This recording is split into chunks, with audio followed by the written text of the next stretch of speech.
হাইকোর্টের নির্দেশে পুলিশি প্রহরায় যোগেশচন্দ্র ল কলেজে সরস্বতী পুজোর আয়োজন। নিরাপত্তার কড়াকড়িতে আই কার্ড দেখে পড়ুয়াদের কলেজে প্রবেশের ছাড়পত্র। কলেজ থেকে ঢিল ছোঁড়ার দূরত্বে যোগেশচন্দ্র চৌধুরী ডে কলেজের বাগদেবীর আরাধনা। পড়ুয়াদের সঙ্গে কথা বললেন মন্ত্রী ব্রাত্য বসু। ফেব্রুয়ারি 2022 থেকেই মোহাম্মদ শাব্বির আলীর ছাত্রছাত্রীদের নির্যাতন ও কলেজ ক্যাম্পাসের অপব্যবহার চলে আসছে।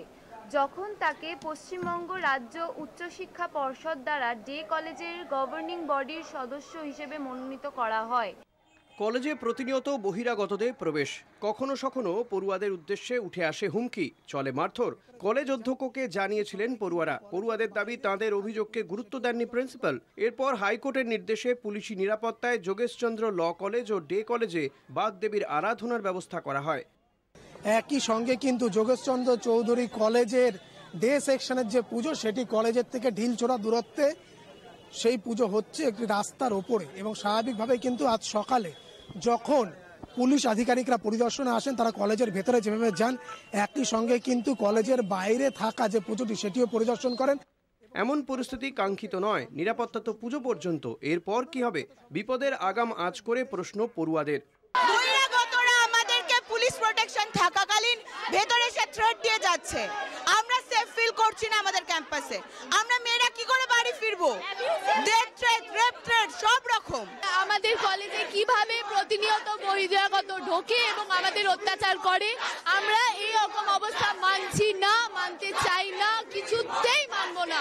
আমরা আমাদের ক্যাম্পাসে সেফ ফিল করতে চাই। রাজ্যের শিক্ষামন্ত্রী ব্রাত্য বসুর কাছে যোগেশচন্দ্র ল কলেজ নিয়ে রিপোর্ট চেয়েছিলেন মুখ্যমন্ত্রী। শিক্ষামন্ত্রী জানিয়েছিলেন সরস্বতী পুজোর দিন তিনি পৌঁছে যাবেন কলেজে। সেই মতো পৌঁছে যান কলেজে। কলেজে পৌঁছন দক্ষিণ কলকাতার সাংসদ মালা রায়। তাঁদের দেখে উই ওয়ান্ট জাস্টিস স্লোগান দিতে থাকেন পড়ুয়ারা।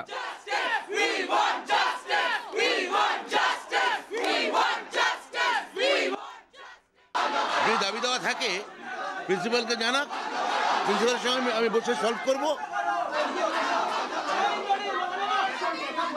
বলতেই পারি, ওরা তো কথা বলতে চাইছে না, ওরা তো আপনাদের দৃষ্টি আকর্ষণ করতে চাইছে। ভালো করে ছবিটা দেখান। এর আগে কোনোদিন এরা আমাকে চিঠি দিয়ে জানাননি যে তাদের কোনো বক্তব্য আছে কিনা। এখন আজকে যদি তাদের কোনো বক্তব্য থেকে থাকে, তাহলে নিশ্চয়ই আমি তো দায়িত্ব নিয়ে টাইম দিলাম 6 কিংবা 7 তারিখ আমি সকালে বসে আমি কথা বলে নেব কলেজে এসে।